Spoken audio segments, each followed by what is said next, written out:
Fair price dealers association का लंबित 8 सूत्री मांग माननीय मुख्यमंत्री जी के पास, माननीय मंत्री महोदय के पास, विभागीय सचिव विनय कुमार जी के पास लगातार हम लोग रख रहे थे। 4 बार प्रदर्शन भी कर चुके हैं, 3 बार हड़ताल भी कर दिए हैं। चारों बार प्रदर्शन, तीनों बार हड़ताल में सरकार से वार्ता हुई और वार्ता में आश्वासन मिला कि लंबी जो जायज मांगे दिया जाएगा, लेकिन एक भी मांग पर न तो विचार किया गया, न ही कोई आदेश निर्गत किया गया है। हम लगातार उनको अल्टीमेटम पर अल्टीमेटम दे रहे हैं, लेकिन कान में कड़वा तेल डालकर कहावत है उस ढंग से सोए हुए विभाग एवं विभागीय मंत्री अब बिहार के 55,000 जन वितरण दुकानदार और 38 जिला और सभी प्रखंड के जन वितरण दुकानदार प्रण कर लिए हैं कि 21 मार्च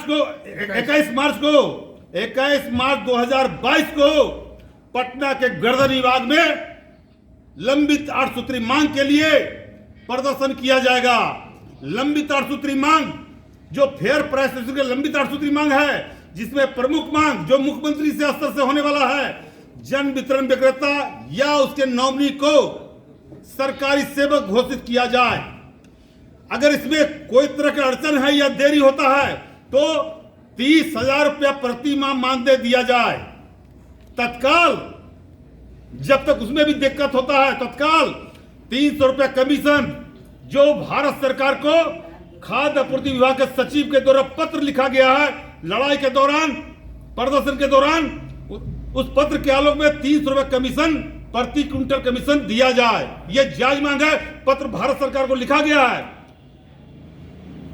चौथा है आपका जो 17 रुपया कमीशन सरकार का डोर स्टेप डिलीवरी का संकल्प आदेश, विभागीय सचिव का संकल्प आदेश है, उसमें स्पष्ट कर दिया गया है कि जन वितरण दुकानदार पहुंच से वितरण करेंगे तो 70 रुपया के अलावा 17 रुपया अतिरिक्त कमीशन दिया जाएगा, यानी 70 प्लस 17 87 रुपया कमीशन दिया जाएगा।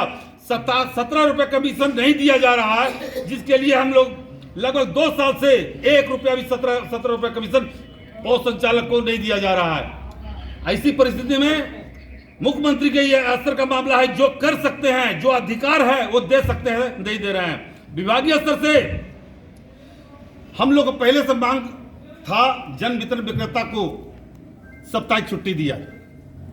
अब कोई भी बात बताइए, जन वितरण दुकानदार खाद्यान्न करने जाते हैं या तबियत खराब हो जाता है और उसी परिस्थिति में जाते हैं दुकान बंद करके, दुकान रद्द या FIR, 2 ही चीज होता है। निलंबन प्रक्रिया नहीं कर दिया, समाप्त कर दिया गया। क्यों भाई?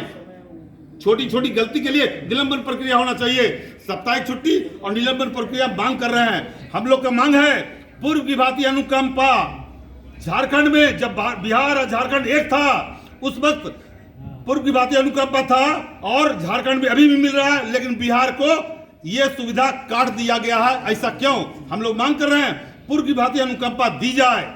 हम लोग ये भी मांग कर रहे हैं कि अगर जन वितरण विक्रेता को जो 2 नॉमिनी के लिए बनाने का आदेश विभागीय सचिव यानी सरकार दी है कि अब जन वितरण दुकानदार दुकान चलाएंगे तो 2 नॉमिनी रखेंगे। वो अपना बेटा को, अपने परिवार को लोग रखे हुए हैं, उससे काम ले रहे हैं। और उसी परिस्थिति में जब जन वितरण दुकान संचालक हैं तो अनुज्ञप्ति में साझेदारी बनाया जाए नॉमिनी को। अरे विभाग का ही आदेश है नॉमिनी बनाए तो साझेदारी क्यों नहीं बना देते हैं? इसलिए ये भी हम लोग मांग कर रहे हैं। चौथा मांग है नेट वेट में खाद्यान्न दिया जाए। राज खाद्य निगम से सड़ा हुआ चावल दिया जाता है, सड़ा हुआ चावल दिया जाता है और उसके लिए मांग कर रहे हैं कि अच्छी किस्म का चावल दिया जाए और नेट वेट वजन के साथ दिया जाए।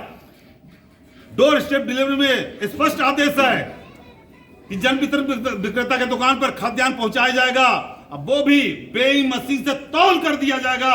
लेकिन राज खाद्य निगम के बिहार के किसी भी गोदाम में तौल कर नहीं दिया जाता है, एवरेज पर दिया जाता है, वो भी 51 से 52 किलो के एवरेज मान करके दिया जाता है।